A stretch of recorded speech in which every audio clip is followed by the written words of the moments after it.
Hello and welcome to Greyfright's Top 10 Doctor Who stories. Today I'm going to be reviewing number 9, Brain of Morbius. It's directed by Christopher Barry and written by Robin Bland, starring Tom Baker and Elizabeth Sladen. First of all, we will start off with the plot, which is the Doctor and Sarah land on the planet Karn, where the Eternal Sisterhood fight to keep the sacred flame alive. High in a castle, an insane surgeon, Solon, conducts gruesome experiments in trying to create a living creature from dead flesh.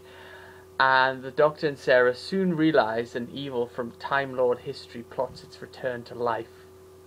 Morbius.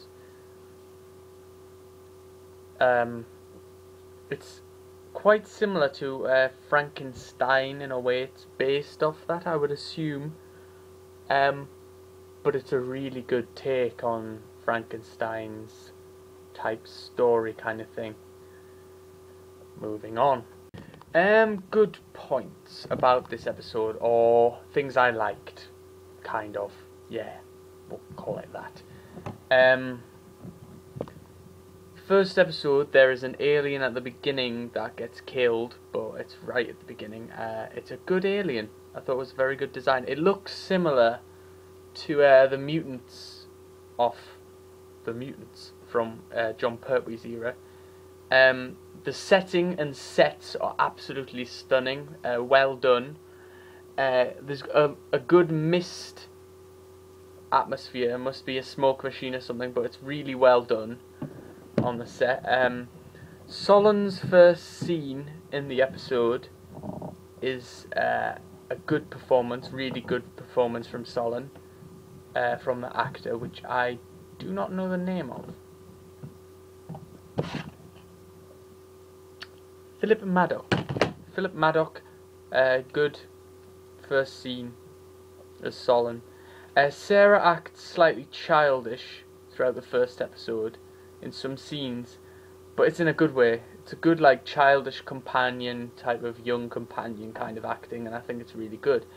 And then she has frightened scenes as well, where she's scared and others, which is a great change in feeling and emotion, especially in the first episode. I think it's really well put out in that episode.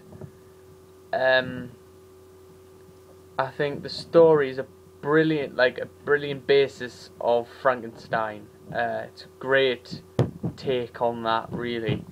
I think the costumes for the Sisterhood of the Sacred Flame are good costumes. I'd say they're what the Sisterhood and the Fires of Pompeii are basically, really, but the Fires of Pompeii one isn't as good as this one. I suppose it has its ups and downs. I like the scene where Solon drugs the Doctor. It's a generic thing that usually happens, where the villain is sitting at a table with his enemy kind of thing. Always like drugging kind of thing goes on. And I think that's good. Throughout quite a few of the episodes before we see Morbius or even hear Morbius, a lot of characters speak of Morbius before he actually makes an appearance.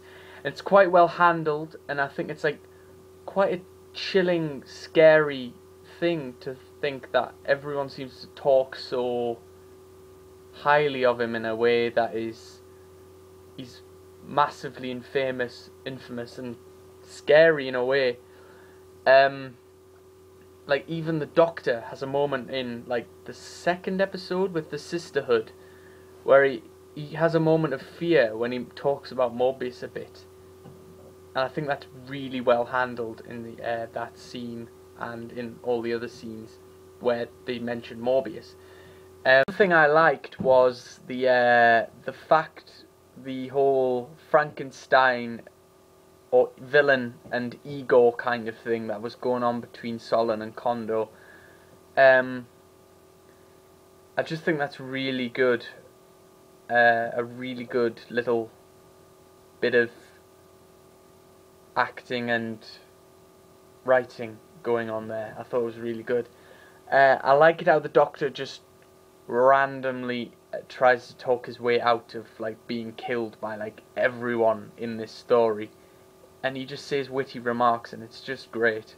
I think some of the dialogue is really, really good in this story, from Morbius, Solon, and from the Doctor. I think they have the best dialogue in this story. I think the Sisterhood do a little bit as well. They do have a good bit of dialogue, but the whole sacred fire thing is annoying, so yeah. Marin's super ring power is pretty cool.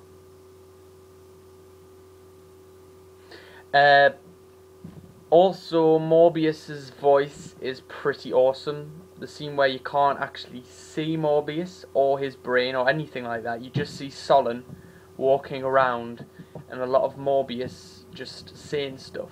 And I think that's really well handled, because you can't even see him. Even though it suggests that Morbius is dead, you can like hear this voice. And at one point I actually thought, like before, like the first time I watched this ever, because I've watched this several times, but the first time I watched this, I actually thought that it was all to do with Solon's mind for a bit, because you just couldn't see Morbius and he was just walking around. I thought he was going a bit insane, which is just as cool as what the scene finally turns out to be. Morbius's dialogue is well written for a lot of scenes, especially the scene where he's talking about how he's just a brain in a jar with no feelings and stuff like that. I thought that was really good. The Doctor's speech on immortality to the Sisterhood is really good. It's really good dialogue. The Morbius monster looks awesome. I mean, it's a really good costume / monster thing. It looks very Frankenstein-y in a science fiction-y type of way, really. I think this happens in a lot of Tom Baker's episodes when he has Sarah Jane as the companion. Every time, like when the Doctor and Sarah always like get separated at some point during the story, because it's generic, it's what happens with companions and doctors. But after they've been separated and they just meet back up again, it's always a nice, charming, such a nice little scene, and I like it because I think Elizabeth Sladen and Tom Baker handled those scenes very, very well, better than most other Doctors and companions when they get separated and meet back up, kind of thing. I think even when Morbius can't speak, but he's that monster thing, he's well acted out physically. The physical acting is just brilliant for a man in a suit having to walk around in probably the boiling hotness of the suit and stuff like that. Another thing that happens in most Tom Baker episodes, Tom Baker is just good in a lot of stories which when he enters a scene, like there'll already be dialogue going on in the scene, and he'll enter a scene and he'll just create this atmosphere when he enters the scene. And I think that's a great thing with a lot of Tom Baker's episodes. He does it in so many of his stories, and I just think that is a great thing to portray the Doctor, just creating this doctorish, brilliant atmosphere every time he enters a scene. It's just brilliant. Morbius, when his mind functions properly in the monster, he acts differently. Like contrast from big monster thing to more intelligent, mind-powered monster. Even though he's still in this monstrosity-looking form with the brain in, but he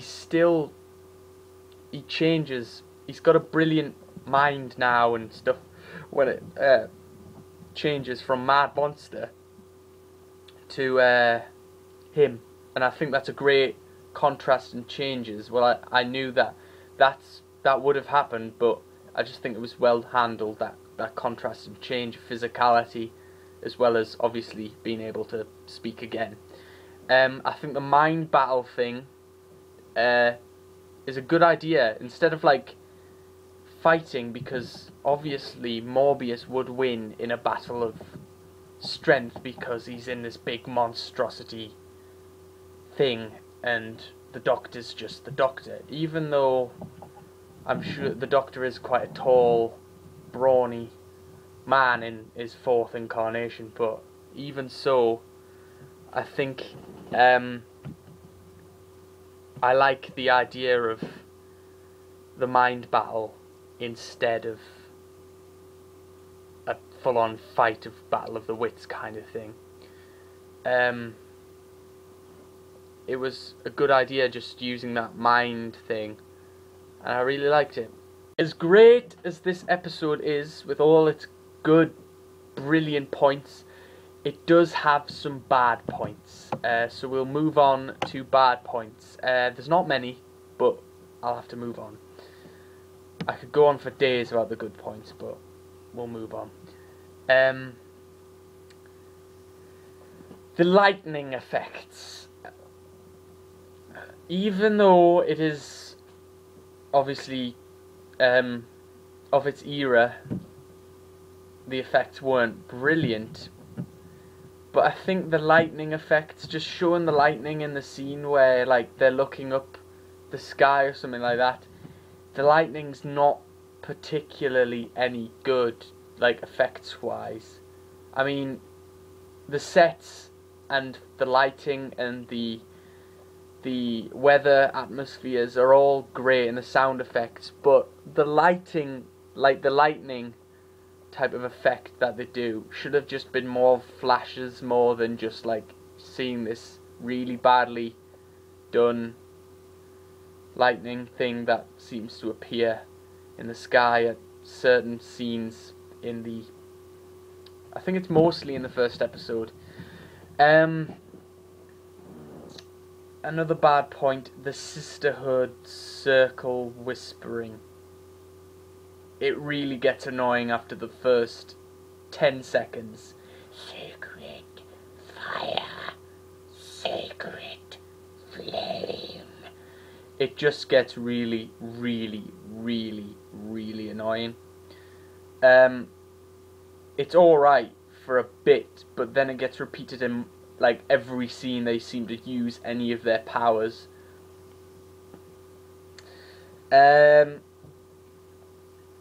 think the ritual thing also looks ridiculous with the whole hand thing going. And I think there should have been more of a more physical acting done there, but yeah. The sisterhood's telekinesis in the first episode, where the doors seem to open and then eventually the Doctor gets teleported away. I think it's handled quite badly. The effects aren't particularly that good. I know, again, it's from early, well, it's not early, but mid-era Doctor Who, but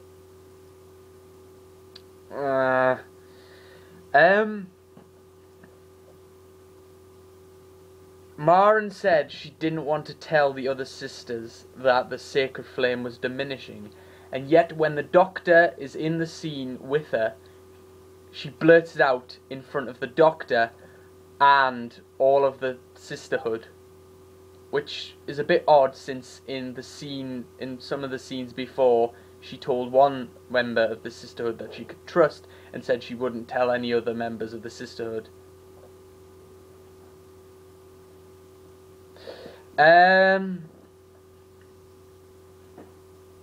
I think Sarah's blind acting is a bit badly handled.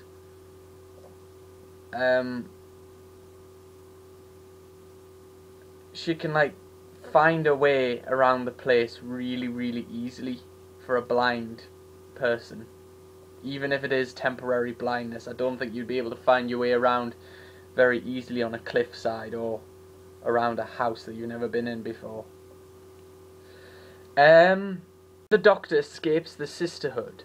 Why can't Maren and the sisters just perform another ritual and basically to find the Doctor and teleport him back there like they did in the first one? Like the first time they caught him. Is their powers just suddenly diminished?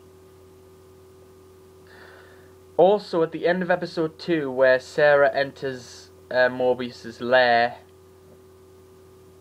he goes nuts. And you can barely understand anything that he says. And it's just a bit of an ear rape for a second. It's not too bad, it's just... yeah. Another thing I didn't like was the fact that Kondo can survive a full round of Solon's gunshot wounds.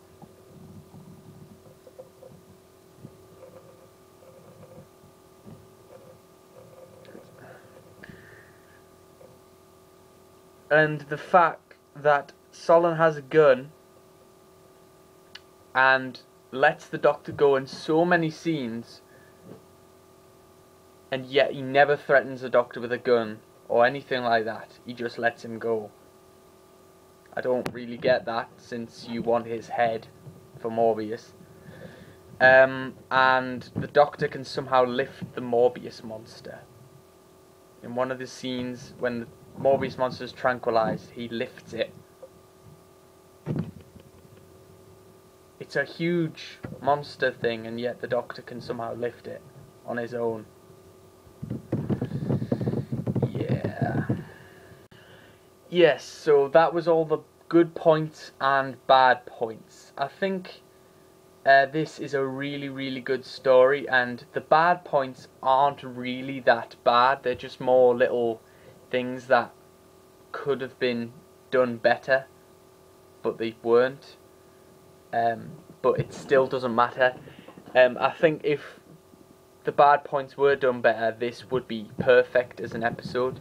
But even so, it's really, really, really good. I am going to give it a score. And, yeah, I'm going to give it a score. And maybe say who I thought had a great performance in this episode. Overall score, I'd give it an 8 out of 10 personally, because it's a really, really good episode.